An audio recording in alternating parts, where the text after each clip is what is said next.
What's the one mistake you made as a parent that you can never, ever take back? The silence in this apartment is a physical thing. It's a heavy blanket that smothers you, thick with the ghosts of laughter and arguments that will never happen here. It's a far cry from the chaotic, beautiful noise of a family, a noise I took for granted and then systematically destroyed. I'm a 49-year-old man, a construction manager, a father, and a failure. 4 years ago, my marriage ended, and my life was split down the middle by a court order. I got my kids, my daughter, who was then a precocious 10-year-old, and my two sons, then 4 and 1, every other weekend and a smattering of holidays. It wasn't enough, never was, but it was the structure we had. My ex-wife and I maintained a relationship that was as cold and functional as a business transaction. We exchanged logistics, not pleasantries. She was never the type to bend the rules, to offer a favor, or to make my life any easier than the black and white text of our custody agreement demanded. So, when I found myself in a bind, I knew she wasn't the person to call. My daughter, now 14, had become a stranger to me over the last year.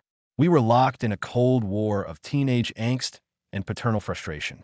She had this way of looking at me, a silent judgment in her eyes that made me feel like an intruder in my own home. It was the classic stuff, I guess. The moodiness, the closed doors, the one-word answers. She was building walls, and I was too tired from my own life to find the energy to tear them down. I tried to tell myself it wasn't personal, that this was just a phase, but some of her comments felt like carefully aimed daggers. A couple of months ago, I was in the kitchen, struggling to get a decent meal on the table after a 12-hour shift. I asked her for a hand, just to chop some vegetables. She rolled her eyes, the sound of her sigh filling the room, and muttered, "I'm not your maid." It hit me harder than a punch. Here I was, killing myself at a job I didn't love, just to make sure they had everything they needed, and in her eyes, I was just some kind of demanding overlord.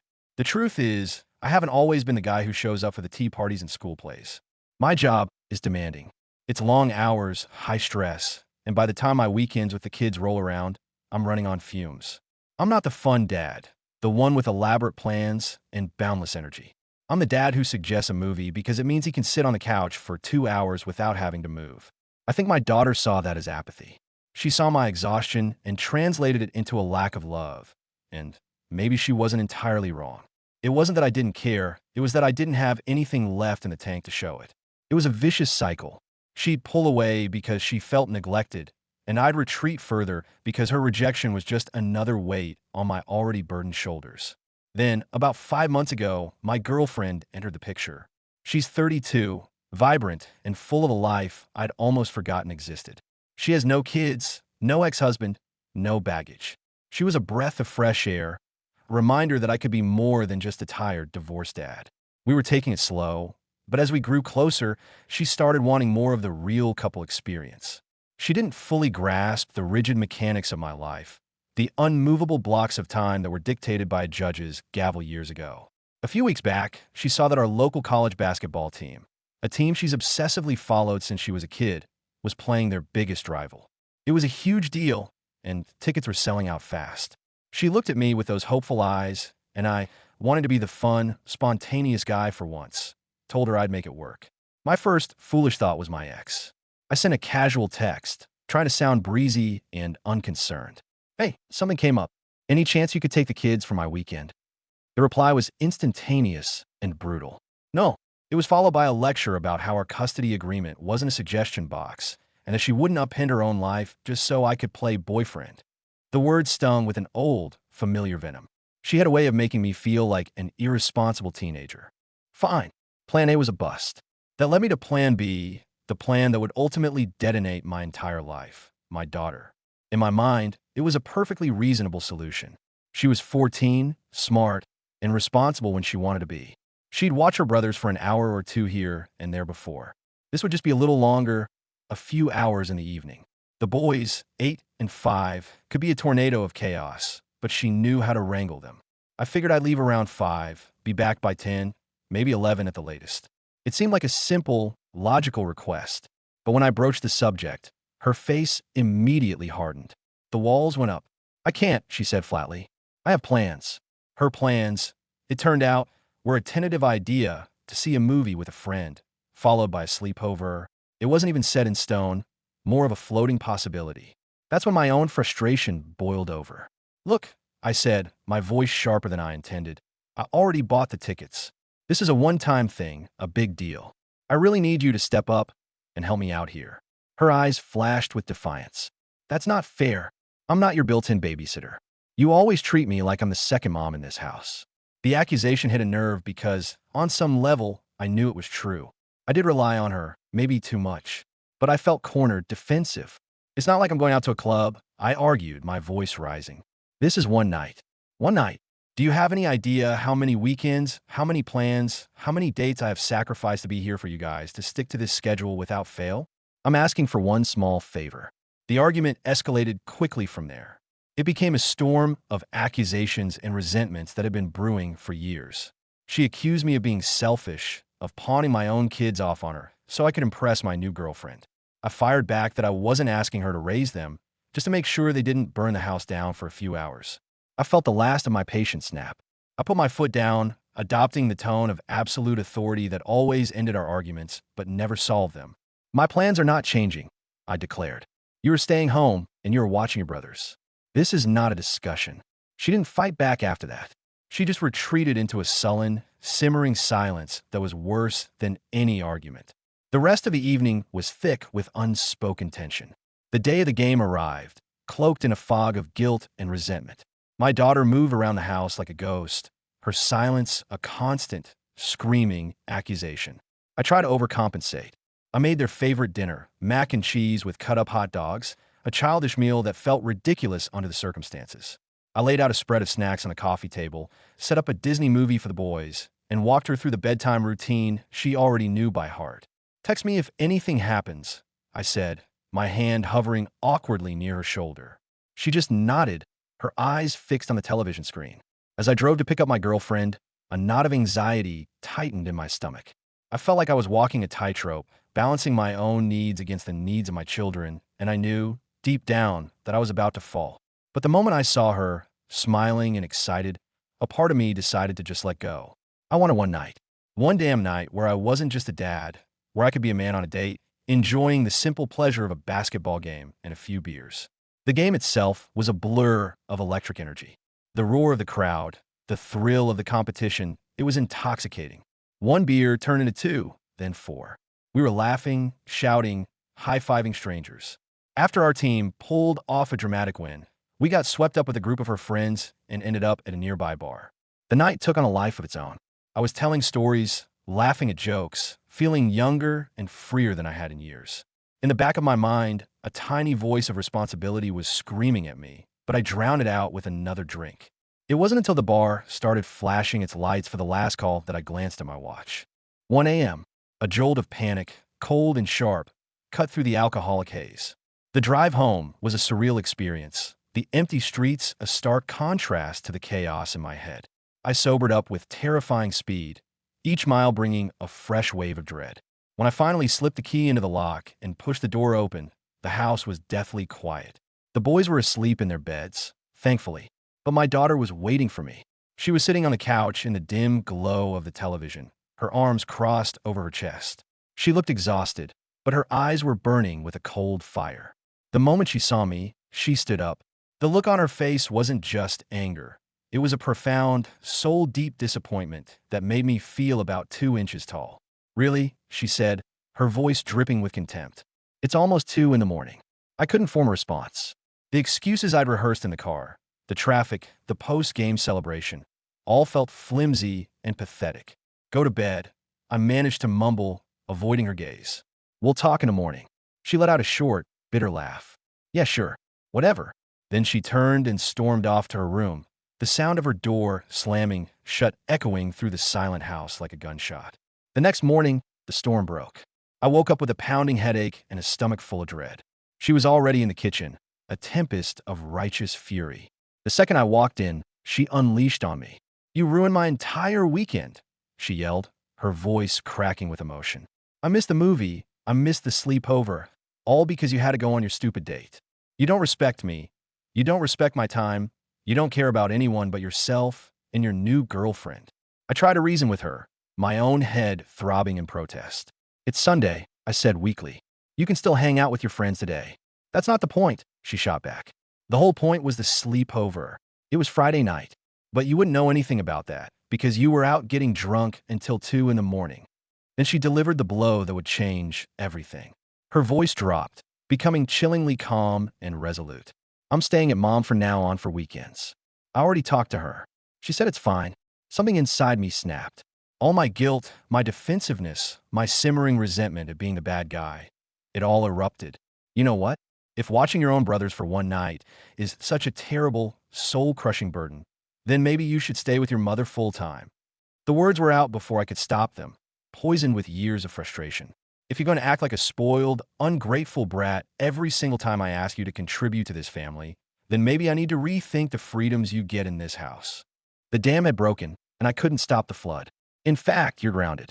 The next time you come over, you can forget your phone, forget your friends. You can spend the entire weekend babysitting until you learn some respect and get used to the idea of responsibility. It was a monstrous, tyrannical thing to say.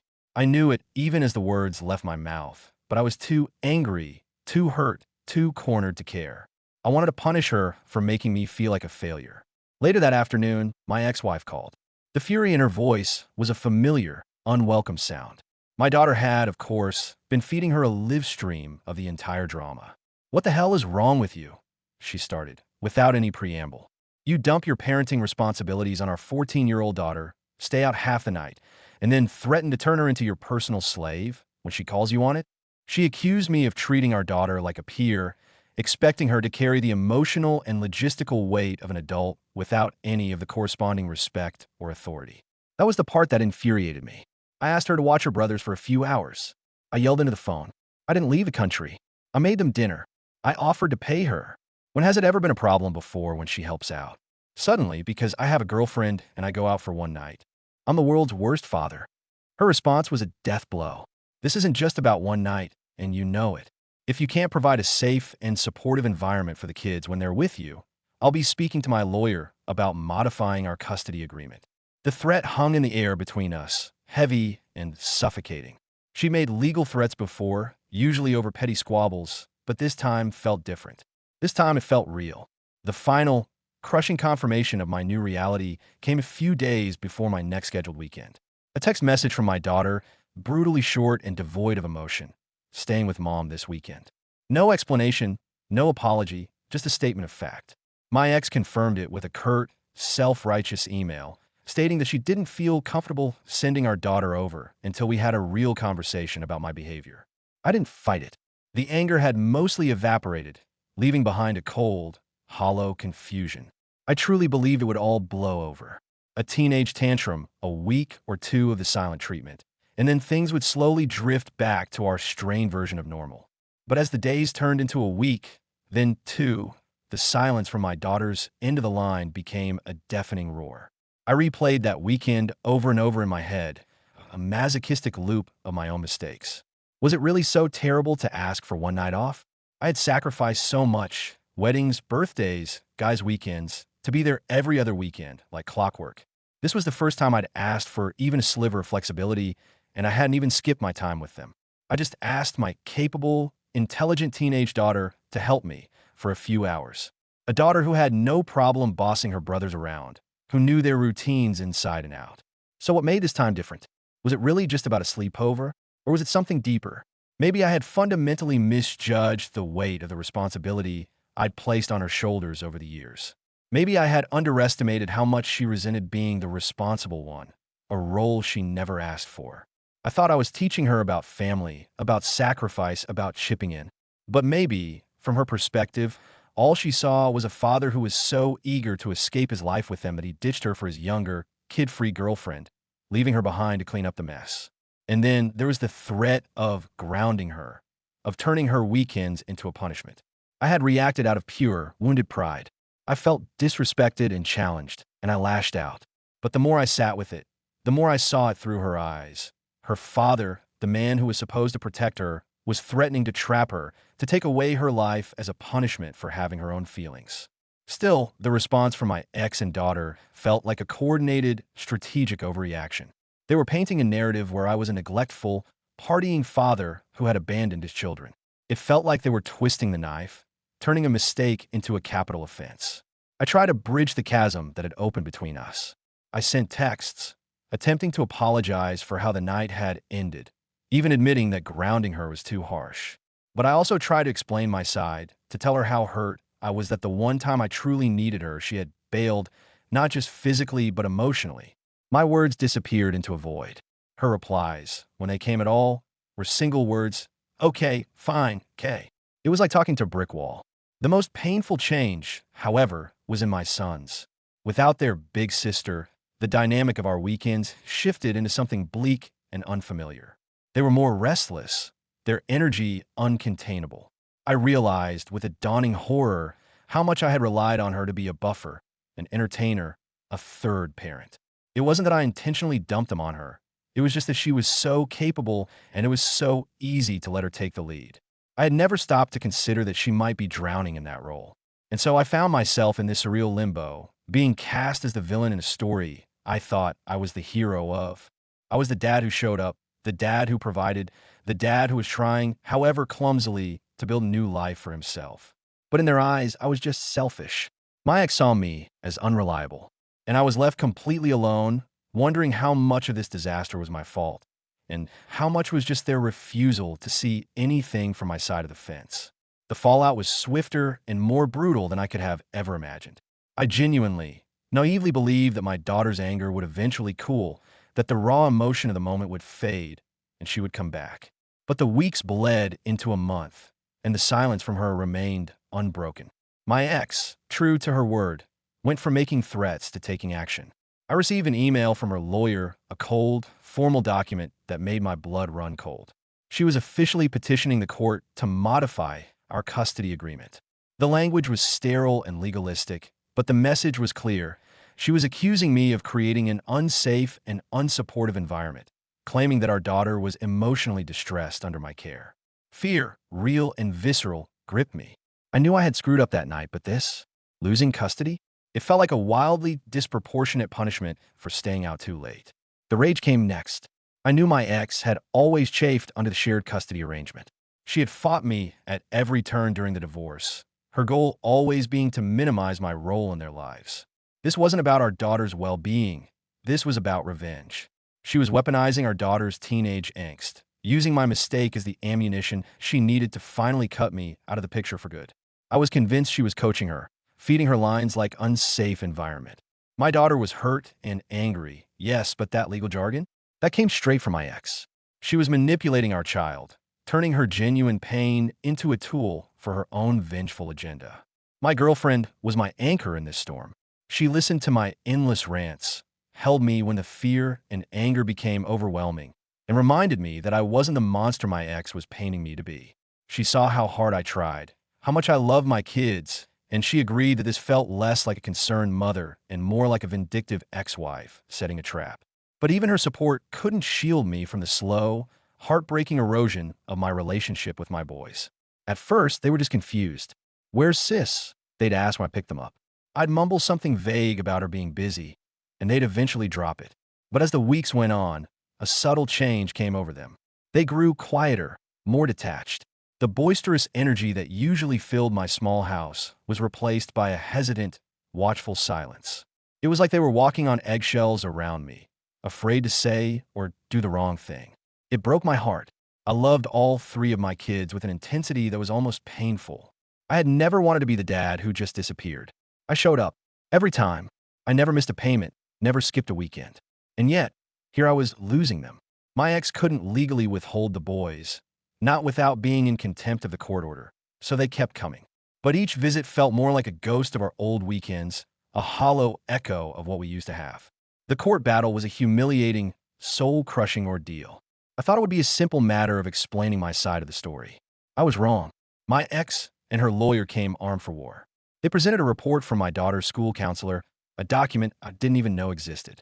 Apparently, my daughter had gone to her weeks ago, pouring her heart out about how overwhelmed she felt at my house, how she was being forced into a parental role she wasn't ready for. Reading her words, filtered through the detached language of a school official, felt like a betrayal. Why hadn't she come to me? But as I looked back, I realized I hadn't created a space where she could. I'd already made her responsible for so much.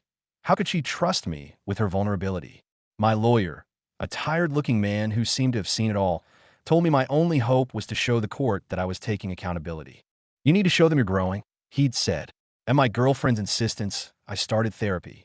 I went into it with a chip on my shoulder, seeing it as just another hoop to jump through for the court.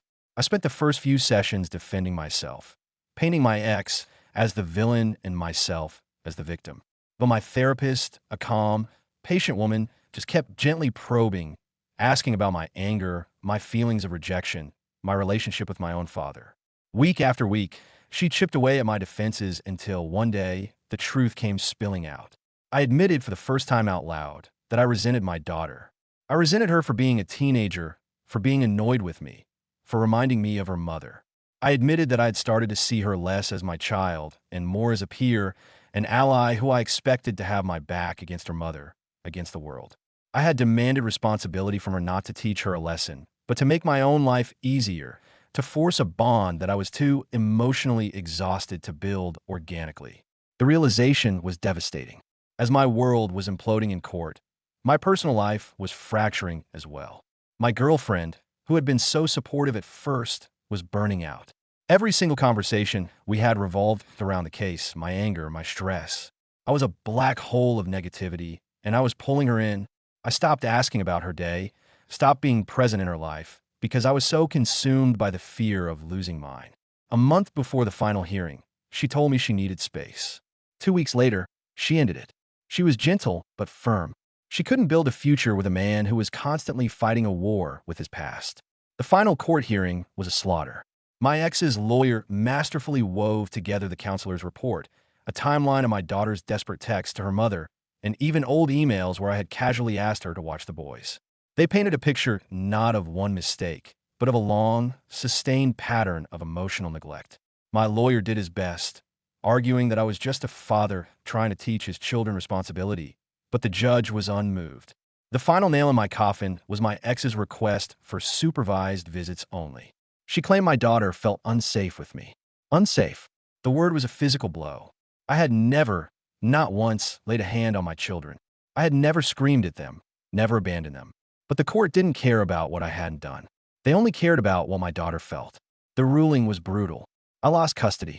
My visitation was reduced to 1 weekend a month, supervised, at a sterile family services center. My daughter was given the option to opt out of visits entirely. She took it. I haven't seen her face-to-face in almost 3 months. The birthday card I sent came back unopened, marked return to sender. The boys still come to the supervised visits, but it's a hollow performance of family. They are quiet and subdued, their eyes darting around the observation room.